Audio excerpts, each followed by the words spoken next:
Tardes, amigos televidentes de este su programa Soberanía Popular TV. Gracias por sintonizarnos como cada viernes, nosotras aquí comprometidas en este espacio que le ofrece a ustedes la orientación como ciudadanía de todas las novedades en el ámbito jurídico. Nosotras en esta tarde tenemos un programa de lujo, nos acompaña la licenciada Emery Colombi Rodríguez, quien ya se encuentra con nosotros y la verdad es que estamos sumamente entusiasmadas con el tema que vamos a tratar. Buenas tardes, doctora Marilis Durán. Buenas tardes, querida amiga. Buenas tardes, público presente que como cada viernes sigue Soberanía Popular TV con temas de interés. Realmente, como tú señalas, para nosotros es un orgullo y un honor disponer de una invitada tan especial, una mujer abogada, una mujer enfocada y sobre todo con el tema que vamos a tratar esta tarde, que es la violencia intrafamiliar y de género. Tan necesario llevar esas informaciones a toda la ciudadanía, tanto hombres como mujeres, porque en la medida en que tomamos conciencia de la problemática que nos afecta, pues en esa medida también podemos contribuir a mitigar ese flagelo que está afectando tanto nuestra sociedad. Pero también en otro orden queríamos, antes de entrar en el contexto de nuestro programa, pues exhortarles a todas las pequeñas empresas que procuren ponerse al día con todas las disposiciones de la Dirección General de Impuestos Internos, la cual ha permitido una serie de exenciones y una serie de prórrogas que van no solamente desde el punto de vista de la placa del carro que manejamos, sino más bien en cuanto al pago de los activos, en cuanto a lo que es la prórroga de ciertas presentaciones que pueden ayudar perfectamente a que ese dinero que estaba destinado y que ustedes pueden cubrir su nómina u otros pagos, pues sencillamente con estas medidas podrán prolongar, vamos a decir, ayudarse. Y creo que es importante que las pequeñas y medianas empresas comencemos a tomar el control de lo que realmente debemos hacer de cara a los impuestos. Insistimos mucho porque es la columna vertebral, doctora, para que toda empresa, todo negocio, pequeño o grande, pueda sostenerse en el tiempo. Y es nuestra exhortación que manténganse al día, estén pendientes a las resoluciones y a disponer de esas facilidades que bien está llevando a cabo el gobierno dominicano en aras de mitigar un poco lo que ha sido la situación de cara al COVID-19. Realmente nosotros, luego de la pausa, iniciamos formalmente el programa Soberanía Popular TV con la licenciada Emery Colombi Rodríguez.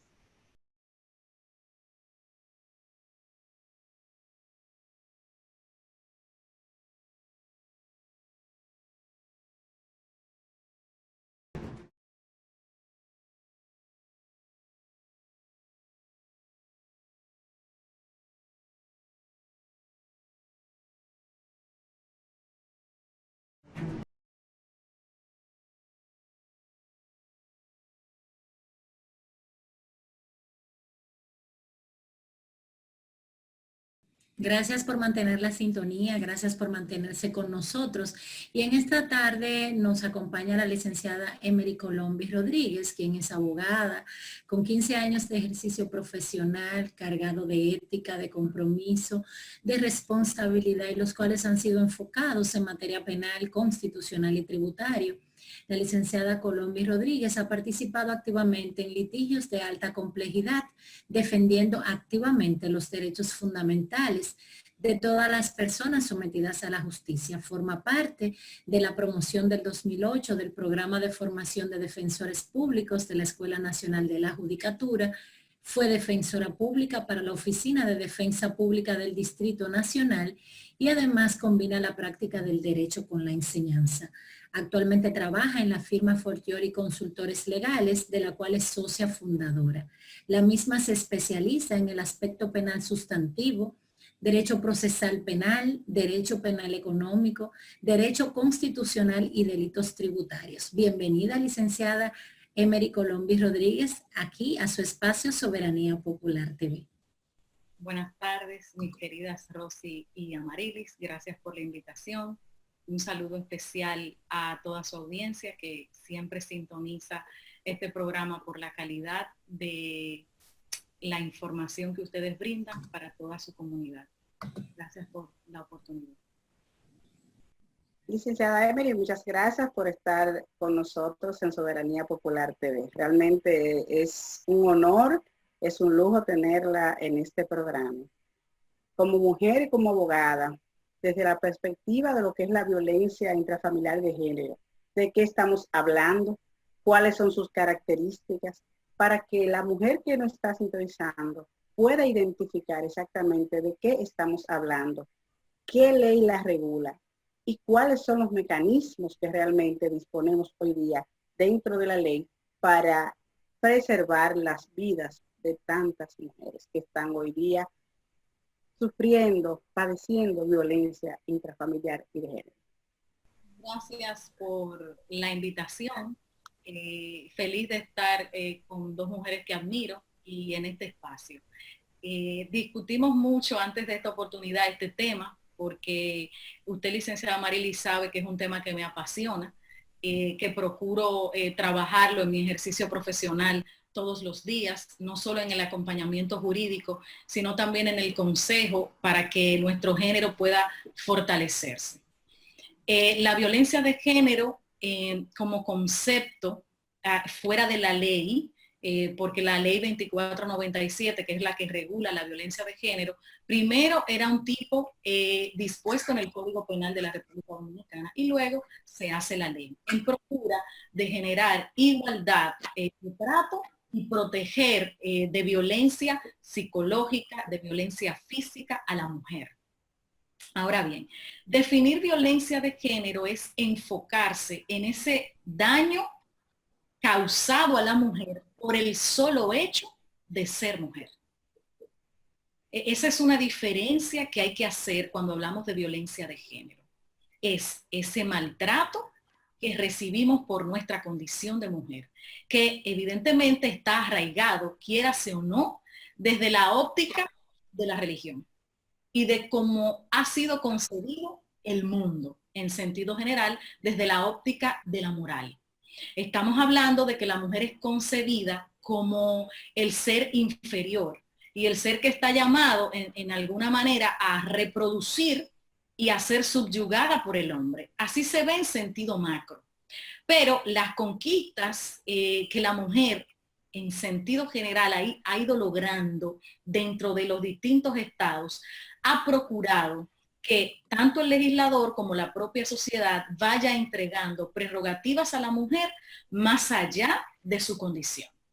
Entonces ahí, en la cuestión de violencia de género, vienen unas subdivisiones que es necesarias poderlas entender para, digamos, situarnos de modo correcto. Si decimos violencia de género, es por ser mujer. Y pongo un ejemplo. Las hermanas Mirabal, y en especial Minerva, tuvo que pedir permiso para hacerse abogadas como nosotras. Pedirle un permiso al Poder Ejecutivo. ¿Por qué? Porque no estaba permitido que la mujer entrase a la universidad a estudiar Derecho. Una mujer que admiramos. Entonces, eso ya es un escalón que hemos logrado como género. Todas estudiamos en este momento, por lo menos en esta sociedad, porque no estamos en la misma condición de una mujer musulmana que todavía tiene como mujer otros retos, ¿verdad?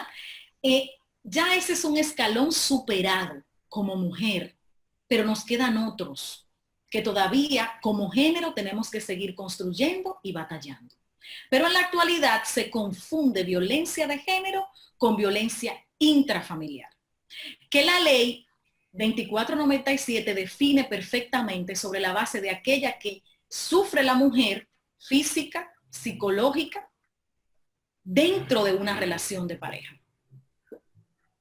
O, digamos, sí, dentro de una relación de pareja formal o informal, a través del hombre. Pero fíjense ahora el siguiente escenario en el que nos encontramos respecto de violencia de género. Que ya se está discutiendo si el género solamente es hembra y varón. Y entonces iremos no solamente tratando de conquistar los espacios de género de la mujer, sino que ya la UNESCO y las organizaciones internacionales están asumiendo dentro de ese concepto de violencia de género a los LGTB, por ejemplo, a los transexuales. Es una discusión que va a seguir con relación a ese concepto, pero enfocado a la ley que nosotros tenemos, todo acto de barbarie contra mujer es violencia de género. Incluye también lo que conocemos como la violencia también económica. Ah, claro, la violencia. Es una lástima que también, aparte del sufrimiento en cuanto a la parte psicológica, la física, pues también este detonante económico, que es la que muchas veces sabemos, conlleva que la mujer muchas veces tenga que declinar o querer ya no seguir con un caso ante la justicia. Algo que también me llama la atención, desde tu experiencia como abogada en materia penal, ¿cuál es el camino angosto y pedregoso, por así decirlo, que debe recorrer una mujer para justamente preservar su vida cuando se ve amenazada o bajo el sistema de violencia en nuestro país? Fíjese, esa pregunta me lleva a poder precisarles primero que ese camino tormentoso que la mujer tiene cuando quiere enfrentar un proceso judicial por violencia de género es porque no ha sido debidamente atendida en la etapa de prevención, que es en donde yo trato de que el Estado pueda enfocarse. ¿A dónde voy? Esto es una sinergia y un grupo de componentes de instituciones del Estado que deben involucrarse en la protección efectiva de la violación a la mujer. Les digo, desde cambiar los patrones de conducta de nuestra sociedad a través del Ministerio de Educación. Estamos hablando del Ministerio de Salud para psicólogos y psiquiatras. Estamos hablando del Ministerio de la Mujer. Estamos hablando del Ministerio de la Juventud también. Estamos hablando ya en última instancia, que es como debe verse el sistema de justicia, la Procuraduría General de la República. Nosotros empezamos el camino por lo que debería ser el último escalón. Llegar a una Procuraduría General, llegar a una Fiscalía a interponer una denuncia. El primer escalón debe ser que la mujer tenga la capacidad de poder tener ese círculo de apoyo real, efectivo, que pueda, en los primeros indicios de violencia, ayudarla a que ese círculo no se mantenga y se empeore. Cuando ya la mujer llega a la fiscalía a poner la denuncia primero por alejamiento, porque generalmente se dan discusiones, se dan situaciones así de violencia económica, se dan situaciones por un divorcio que se esté realizando, se dan situaciones por problemas de conducta, celos patológicos, intención de entender que la mujer es de su propiedad, un sinnúmero de patrones que eso debería llevar a la relación, si es matrimonial o es una relación, digamos, de concubinato, a que puedan ir donde un terapeuta, donde un psicólogo y empezar a trabajar esos pequeños síntomas. Entonces, ya cuando se llega a la fiscalía es a poner una orden de alejamiento, porque le hemos suplicado a ese caballero de mil maneras que no estamos conformes con lo que está pasando en el hogar o en la relación, ¿verdad? Pero, ¿qué pasa en el hogar con esa mujer que está casada, cohabitando o es novia de un caballero? ¿Dónde está su círculo familiar de apoyo frente a esa conducta? Para que en esos primeros momentos ella pueda estar fortalecida antes de llegar a la fiscalía. Eso nos falta.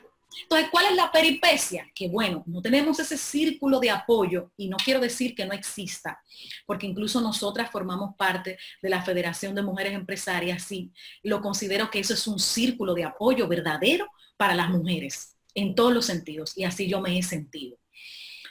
Pero este problema es de pensarlo en aquellas mujeres de las comunidades más vulnerables. Pueden decírselo a su mamá, pueden decirle a un papá, cuando muy posiblemente ese caballero sea el que sostenga no solo a ella, sino también a toda su familia. Esa cultura arraigada de deja eso así, perdona eso, eso no es nada, él es así. Esas pequeñas cosas pueden hacer que la mujer no reaccione a tiempo. Y en eso debemos trabajar, en que se puedan identificar a tiempo los patrones de conducta que generen esa alerta de violencia.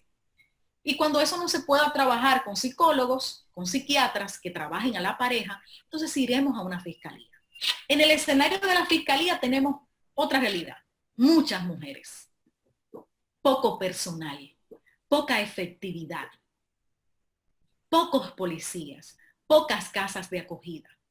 Incluso puedo decir, sin trabajar en el Ministerio Público, poco presupuesto.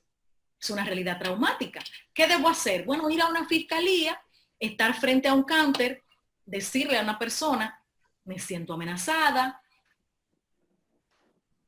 tengo problemas o me han golpeado. Y si la denuncia no ha llegado a los golpes, entonces te entregan una orden o de alejamiento de ambas partes o te entregan una orden de arresto para que tú tengas que tratar de ejecutarla. Partiendo de ahí, licenciada, podemos colegir que las herramientas con las que contamos, los mecanismos actuales para la solución de la problemática, entonces no son suficientes. No son suficientes. Y debo decir, en apoyo de esas procuradurías y fiscalías de todo el país, que no es porque no se tenga el deseo. Entiendo que en esas fiscalías hay todo el deseo de que el trabajo respecto de la protección de los derechos de la mujer sean efectivos. Es un asunto de capacidad. Pero también de que todos los organismos que están vinculados en esa denuncia estén debidamente concientizados. La Policía Nacional debe estar concientizada. Deben crearse apoyos reales de que esa mujer pueda hacer esa denuncia en el destacamento más cercano, por ejemplo, y que el oficial del día pueda tener esa capacidad para acercar un poco más, aunque sé que hay fiscalías barriales, pero generalmente esos casos son declinados a las fiscalías especializadas en violencia de género para que la mujer pueda acceder. Pero fíjese lo siguiente, una orden de alejamiento para un hombre que vive conmigo, ¿cómo lo manejo? Una orden de alejamiento para un hombre que tiene hijos conmigo. Esas son cosas que todavía no hemos podido materializar la efectividad de esa situación para la protección de la mujer. ¿Cómo lo hace? Pero hay un dato ahora que dices que van a la fiscalía y ponen la querella. ¿Y cómo funciona ya ahora de cara a la situación que tenemos de pandemia y que se vislumbra un largo plazo y que ahora estamos en la era de la virtualidad de la justicia? ¿Cómo está operando el sistema de cara a lo que es la violencia contra la mujer, el abordaje del mismo de cara a la virtualidad? ¿Se está haciendo presencial? ¿Está funcionando? Bueno, ¿cómo se está manejando? La realidad es que con las limitaciones funciona, porque debo decirles con toda honestidad que la Procuraduría General de la República no ha cerrado sus puertas, ni las fiscalías. Siguen recibiendo a las personas, a las víctimas de violencia en sus instalaciones. Ahora bien, el mecanismo para el conocimiento de las medidas de coerción de una persona que en definitiva tiene indicios, posibilidad de ser condenado por violencia intrafamiliar, pues el proceso está siendo llevado por la virtualidad. Ustedes saben cómo ha sido todo este sistema en donde el Poder Judicial ha cerrado sus puertas físicas y nos ha llevado a audiencias virtuales, en donde ahí pienso que el trabajo más difícil lo están llevando los ministerios públicos de cara a darle respuesta a las víctimas. ¿Por qué? Porque se está haciendo dificultoso solicitar órdenes de arresto. Antes, una orden de arresto que solicitaba una mujer o solicitaba un fiscal en una de esas dependencias era fácilmente tramitable al juez de la instrucción, en este caso del Distrito Nacional. Ahora hay que subir esa solicitud a una plataforma que no discrimina y una mujer que esté en peligro real puede indefectiblemente perder la vida porque el Poder Judicial se encuentra con el acceso a la justicia limitado. Por esto de que no hay un mecanismo de eficiencia para que el Ministerio Público pueda tramitar esas órdenes de arresto. Las medidas de coerción se están conociendo igualmente por la vía virtual y eso hace quizás que existan dificultades reales para la persecución de este delito en este momento. Pero una cuestión también a resaltar, y es que yo pienso que en esas fiscalías especializadas en violencia de género deberían tener un cuerpo de psicólogos y de médicos legistas, no más capacitados porque lo están, sino con mayor apoyo, mayor capacidad y mejores instrumentos para poder evaluar realmente los niveles de ansiedad, para evaluar efectivamente la situación que presenta la mujer en el momento en que va a denunciar. Porque también debo explicarles que la violencia de género no es solamente de hombre a mujer, sino que también la violencia de género puede darse, aunque en situaciones un poco más excepcionales, de mujer hacia los hombres. Hay un caso incluso en la palestra en donde eso ha pasado. Entonces se procura que esas procuradurías, esas fiscalías especializadas trabajen en plano de igualdad y de saber con criterio que es una fiscalía en donde no solo se protegen los derechos de la mujer, aunque sí dentro del balance social la mujer necesita una mayor protección por toda esa historia cultural en la que vivimos, mayores accesos. Lo vemos también en los ámbitos políticos en donde tenemos que forzar a una cuota para poder ocupar los espacios. Entonces, dentro de la sociedad ocurre igual.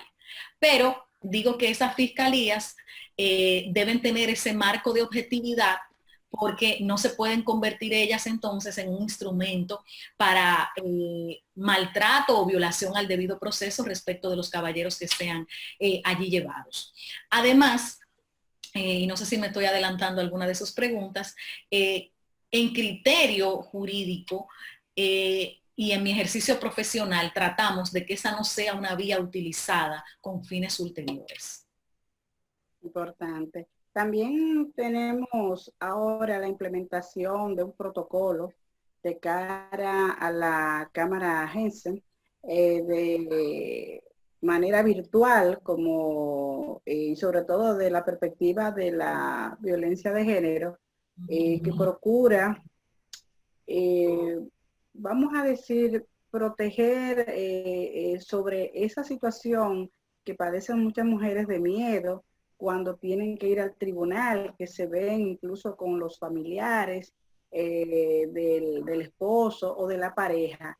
¿Qué te parece esta implementación de este protocolo? ¿Será efectivo bajo la visión que tiene el Poder Judicial? Sí, esa pregunta me permite volver un poco atrás. Fíjese que usted dice que esa es una víctima que tiene miedo, que le tiene miedo a su agresor, que le tiene miedo a los familiares. ¿Qué pasa? Esa mujer que no tiene ese grupo de apoyo inicial antes de dar el paso último, es en ese momento que se deben activar esos psicólogos, esos terapeutas, para que esa mujer pierda el miedo. Esa mujer que ya dio el paso de denunciar, un paso valiente, y que todas aquellas que están viendo este programa sirva este espacio para no motivarlas si no existe una razón concreta, sino que sepan que no se puede tolerar la violencia de ningún tipo. Así es. Y para eso deben acudir a sus círculos de apoyo. Entonces, esa cámara viene a mitigar justamente eso que se llama revictimización. reencontrarse. Pero no es solo reencontrarse con el hombre agresor o supuesto para garantizar ese derecho, ¿no? Sino con esa familia que a veces justifica de algún modo algunas acciones. Entonces la Cámara Gesell sin duda permite, y yo soy de las que me inscribo, aunque tiene algunas críticas respecto de si ha variado con relación a lo que plantea el Código Procesal Penal respecto de anticipo de prueba, que yo sé que ustedes eso lo saben, que existe una discusión de si esta nueva resolución para que sea virtual modifica irregularmente el Código Procesal Penal, convirtiendo esta declaración en un anticipo de prueba. Pero para los fines de la protección de la mujer, en ese escenario yo me inscribo, dejando esa discusión procesal para otro momento, ¿verdad? En que es oportuna. Y más en los momentos en que nos encontramos, en donde es necesario, por este distanciamiento de pandemia y que no sabemos cuándo va a terminar, que la mujer tenga la vía idónea para poder contar en plano de igualdad, porque incluso el abogado de la contraparte puede estar también en ese momento y contar lo que pasó, brindar su declaración. O sea que estoy plenamente de acuerdo. Debemos ir a una pausa y cumplir con nuestros anunciantes para continuar esta interesante entrevista con la licenciada Emery Rodríguez. Mantengan la sintonía.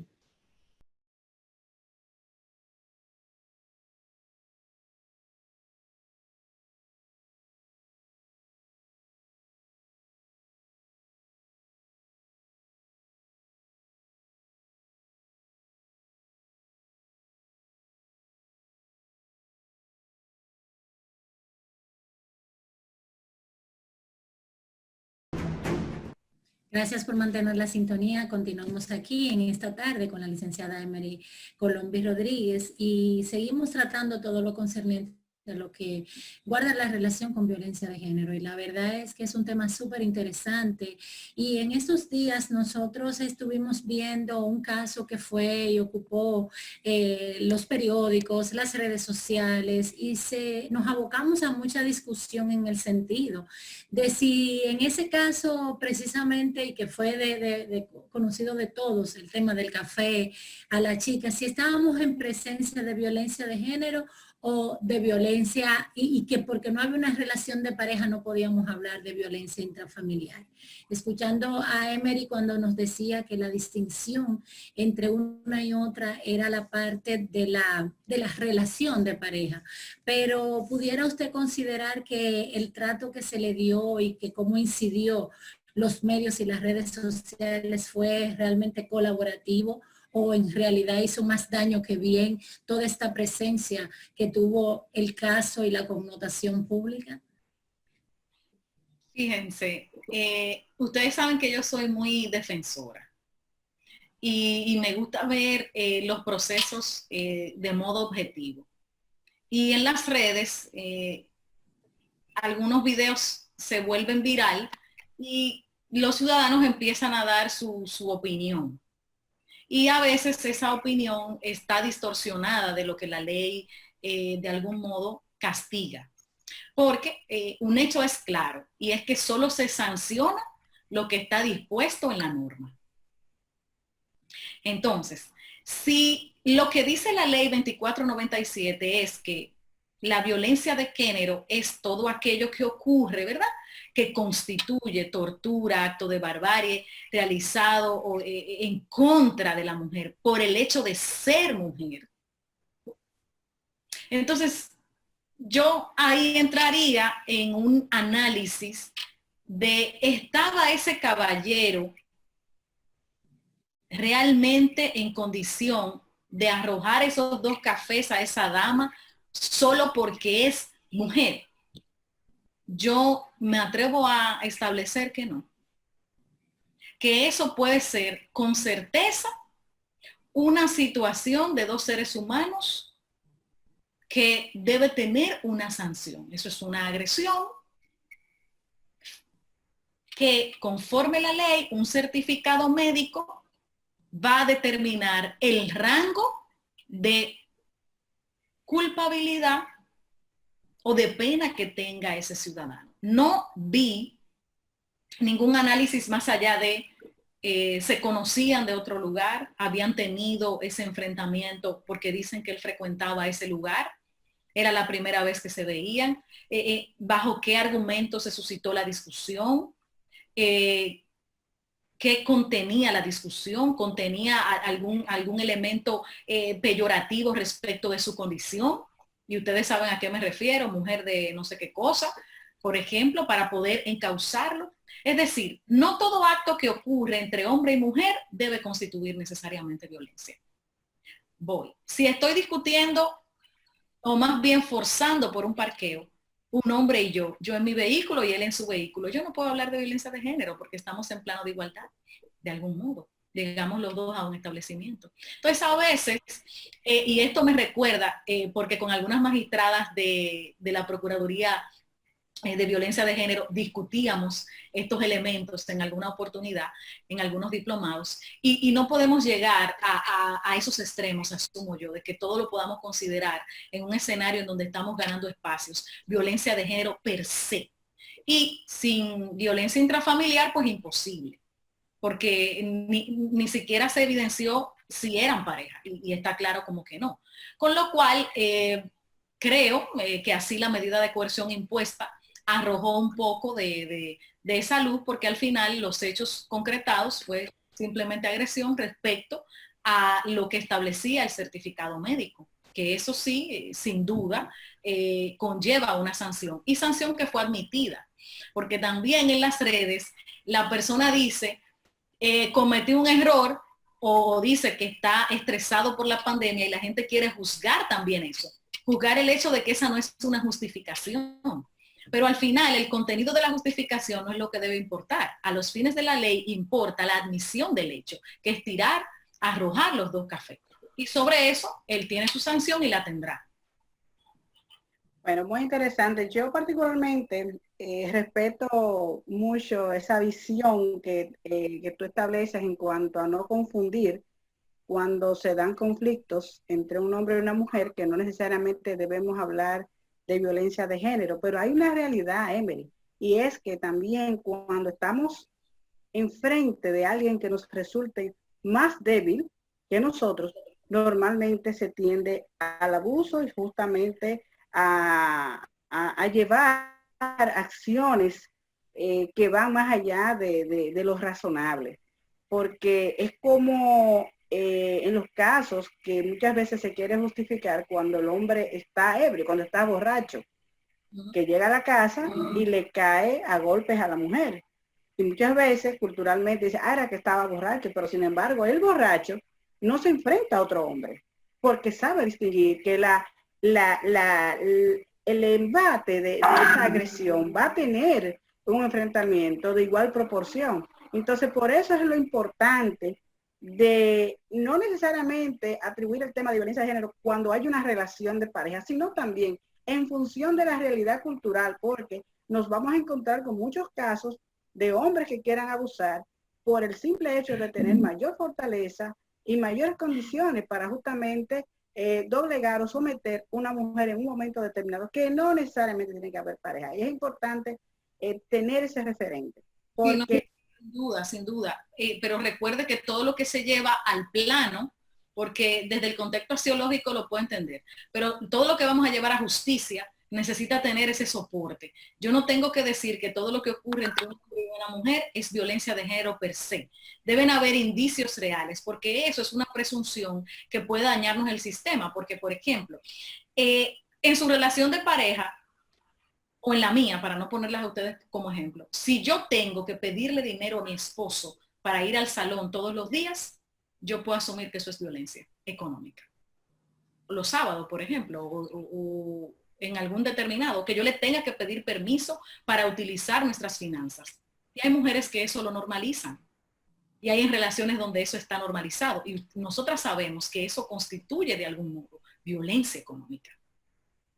Claro que sí, por esa realidad cultural.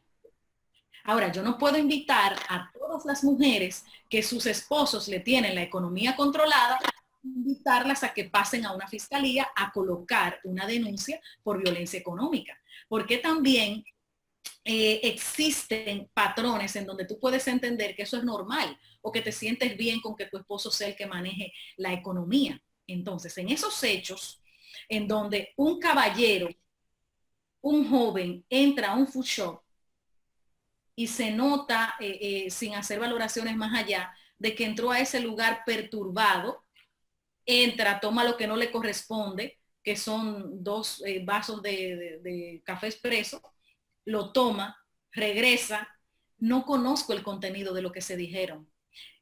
Lo que quisiera saber o lo que me hubiera gustado saber es qué provocó la discusión, qué se dijeron en esa discusión para yo poder determinar si efectivamente ese hecho concreto, más allá de que tenemos sí que castigar esas conductas o reprimir como sociedad aquellas que sean tendentes a subyugar a la mujer y a no darnos los lugares que merecemos dentro de la sociedad. Pero, ¿qué pasó? ¿Qué se dijo?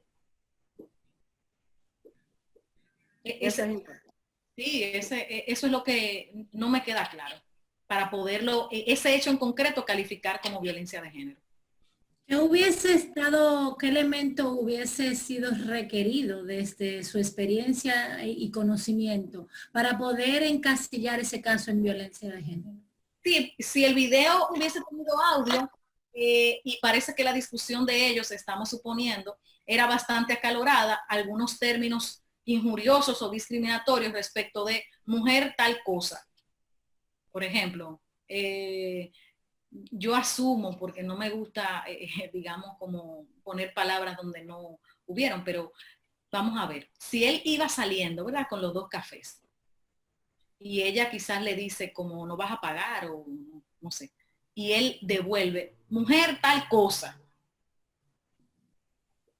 por ejemplo, o en una actitud, o tú que te crees o no sé qué. Y habría que ver el contenido de la discusión respecto de eso, para yo poder enmarcarlo. Su abogado insistió, el de la joven, que dicho sea de paso, no digo que sea una conducta aplaudida ni justificada, porque ni siquiera él la justificó, él admitió.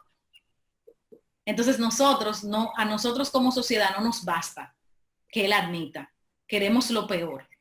Y entonces lo peor debe ser en contexto de la ley, porque si no seguimos dañando. Y recuerden que el derecho penal no restaura. No restaura. Tenemos que aspirar a una sociedad preventiva de que eso no vuelva a pasar.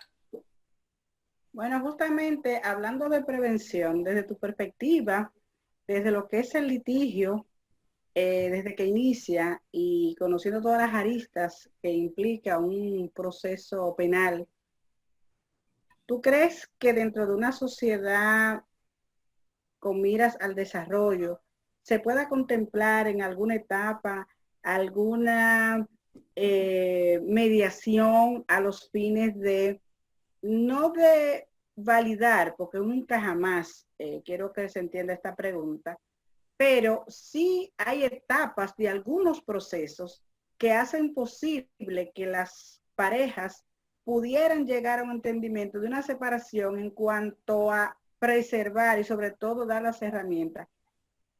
¿Contemplas tú la posibilidad futura que pueda darse esa mediación en materia de violencia de género? Bueno, está estructurado el proceso y el procedimiento en la República Dominicana en este momento, eso es casi imposible. Porque inmediatamente se da el paso de llevar un proceso por ante la autoridad, por ante un fiscal, digamos que es de acción pública. Y los ministerios públicos están en la obligación legal de continuar con esa acción, porque efectivamente hay un delito que perseguir y que es de importancia del Estado, que se erradique, que se mitigue de la manera más eficiente la violencia intrafamiliar y la violencia de género. Eso por un lado. Sumado a que ustedes saben que esto tiene detrás un sinnúmero de escándalos con relación a incluso ministerios públicos que están siendo investigados o ex ministerios públicos que han sido investigados, han sido sancionados por haber realizado acuerdos y en donde las víctimas o las partes en este caso han establecido que que no tenían su consentimiento. Ustedes recuerdan, y de hecho para no recrearlo aquí, el caso de la joven incluso fallecida que creó toda una conmoción en nuestra sociedad, en donde después de eso se dijo que hasta la firma del acuerdo no le correspondía, no era de ella. Estoy suponiendo, porque no conozco las interioridades del caso, si algún abogado me está escuchando, no quiero decir algo que no, de lo que no tengo certeza, pero es lo que ha salido en los medios de comunicación. Entonces creo que eso impide en este momento ciertos acuerdos. Impide incluso la mediación. Pero no quiero decir que en el seno de fiscalía, si el problema no ha trascendido lo suficiente, no se den las oportunidades necesarias para que la pareja, hombre y mujer, restaure sus inconvenientes. Por eso, al inicio de mi conversación, yo le decía que el trabajo mío, en el que siempre me he enfocado y en el que me gustaría que hiciéramos un mayor esfuerzo, es en el escalón antes de llegar a la Procuraduría. Porque esa mediación puede darse desde la primera alerta que la mujer recibe de violencia. La mujer debe tener grupos de apoyo efectivos a donde vaya antes de ir a la fiscalía. ¿Por qué? Porque a veces vamos a la fiscalía y tenemos hijos. A veces vamos a la fiscalía y esos hijos tienen pensión alimenticia. A veces vamos a la fiscalía y estamos en un proceso de divorcio. A veces vamos a la fiscalía y el problema que era no sencillo, porque un problema de violencia no es sencillo, pero se incrementa. Entonces, los pasos que una mujer dé respecto de llevar a un hombre, a una pareja, ante la autoridad, deben ser certeros. La mujer debe estar segura de que esa denuncia no la va a retirar. Pero yo sé, sin duda, que existen múltiples patrones, porque algunas mujeres que me pueden estar viendo dirían, ¿tú crees que es fácil tener una familia yendo todos los días, una madre rogando, quita la denuncia, ese hombre es bueno, ese hombre te va a ayudar? ¿Usted cree que es fácil, licenciada? No es fácil. No es fácil. Unos hermanos, ahí viene una violencia económica en los casos en que sea posible, viene la restricción de la manutención y un sinnúmero de cuestiones que se dan alrededor de ir a esa fiscalía, que por eso a mis clientas, quienes vienen aquí, yo trato de primero, en la medida que puedo, restaurarlas con ayuda psicológica, que no lo puedo hacer yo, porque mi ayuda es legal. Y esa ayuda psicológica es la que le va a dar la fuerza, el empoderamiento a esa mujer de poder continuar con esa acción hasta las últimas consecuencias. O de poder terminar esa relación sin necesidad de ir a esa fiscalía si el daño ocasionado ella entiende que puede manejarlo. Porque recuerden algo, la ley está castigando conductas de dos seres humanos que en un momento se quisieron. Y de dos seres humanos que pueden tener problemas producto del círculo en donde han crecido. Entonces eso a veces es muy delicado poder manejarlo porque prisión preventiva para un padre con 3 hijos. Fíjense cómo eso luego puede afectar el círculo familiar.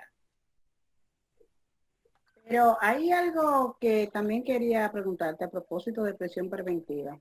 Las medidas de coerción en materia de violencia de género, a tu modo y experiencia como abogada penalista, por cierto, muy buena, ¿son proporcionales a la realidad que presentan el caso per se? Me refiero, cuando le dan presentación periódica, donde la mujer no sabe qué hacer porque la ley es muy bonita literalmente, pero cuando hay cosas que se llevan a la práctica, ¿cómo anda ese balance desde tu perspectiva como abogada de esa realidad dentro de lo que son las decisiones de los jueces y la realidad del caso que demanda una determinada decisión? Mire, esa es una excelentísima pregunta, mi querida Marilis, excelentísima, porque usted sabe que esta ley 2497 es como una especie de susto, de cuco, porque está concebida para que el hombre que le es conocida una medida de coerción, generalmente la medida solicitada es la prisión preventiva. Generalmente. Y ahora muchísimo más, porque como el miedo es que solamente con la prisión preventiva puedo garantizar de que el hombre no atente contra la vida de la mujer, si el juez se ve compelido a no otorgar una prisión preventiva que fue solicitada y posteriormente ese hombre tiene una acción indeseada, entonces el malo es el sistema. Entonces ahí se desnaturaliza lo que son las medidas de coerción. Correctísimo lo que usted plantea, que debería verificarse la condición de la denuncia antes de solicitar medida de coerción. Ahora, tenga usted la certeza que prácticamente el 90% de los casos de violencia de género o violencia intrafamiliar, cuando son judicializados, la petición del Ministerio Público es prisión preventiva y lo que el juez otorga bajo la premisa de que posiblemente la pueda maltratar aún más es la prisión preventiva. Entonces, sobre eso debemos trabajar. Ahora, debo sí no ser mezquina y reconocer que en esas fiscalías se toman ciertos parámetros porque ellas saben, y digo ellas porque generalmente trabajan mujeres, saben el valor o lo que implica una prisión preventiva en un seno familiar. Esos hijos. Pero también nos hemos quedado solamente en la justicia, también hay que valorar en aquellas oportunidades donde el proceso culmina así drásticamente con la muerte de la madre, ¿qué pasa con los hijos también? Es esa continuidad. En nuestra sociedad, si hay algunos focos que se ocupan de esos niños, UNANI, que también olvidé mencionarlos, hace un gran trabajo. Esos niños deben ser trabajados a futuro, porque ahí no es que hay potenciales, no quiero estigmatizarlos antes de, pero son niños que deben ser y niñas trabajados para que no germine en ellos el resentimiento respecto del progenitor si ha quedado vivo o el resentimiento social si han fallecido ambos en una situación como la que lamentablemente conocemos en muchas oportunidades en este país.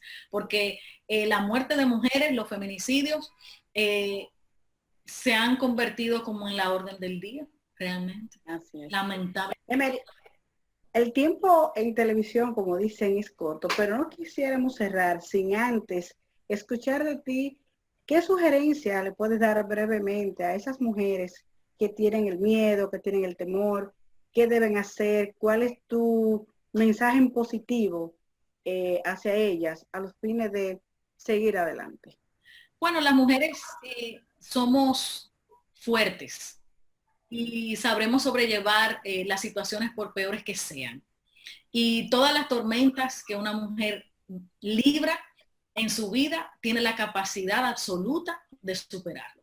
Y una situación de violencia intrafamiliar o una situación de violencia de género es fácilmente tratable si la mujer tiene mentalmente la disposición de salir de ese círculo. Sé que no es fácil salir del círculo de violencia, pero es fácil porque hay un grupo, hay una red de apoyo en todos los lugares de este país para apoyar a todas las mujeres que decidan dar ese paso, denunciar la violencia. Abogadas, psicólogas, terapeutas, amigas, familia, no se queden calladas frente al primer acto de violencia. Manténganse alerta, analicen cada actuación, piensen en su familia y tengan un grupo de apoyo que las proteja. Y estamos aquí para ayudarles. Eso es lo que le puedo decir. Se puede avanzar, se puede denunciar y juntas, sin duda, saldremos a camino de esta gran situación o este mal. Gracias. Excelente. Definitivamente, doctora, qué invitada de lujo nos gastamos en esta tarde. Llevábamos mucho tiempo y la verdad es que Emery pudiera venir a nuestro programa y fruto de las diversas ocupaciones que día a día pues la tienen inmersa en los compromisos laborales, no había sido posible. Pero esto significa que nos vemos obligadas y vamos a comprometer públicamente a la licenciada Rodríguez a comparecer nuevamente a otro programa, porque la verdad que nos queda mucho. Excelente recomendación, excelente reflexión y que nos sirve de mucho apoyo. Gracias, Emery, por comparecer aquí a este programa Soberanía Popular TV. Gracias por invitarme nuevamente, yo estoy a sus órdenes y un saludo a toda su audiencia y esperando que estas palabras sirvan de aliento y de apoyo para todas las mujeres que nos escuchan. Un abrazo.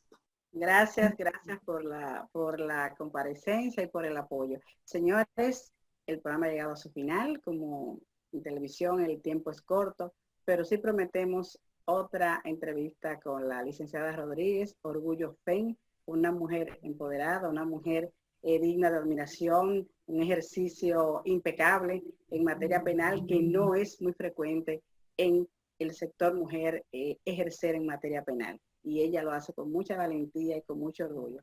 Felicidades, Emery, que sigas adelante, éxitos. Y señores, hasta aquí, Soberanía Popular TV.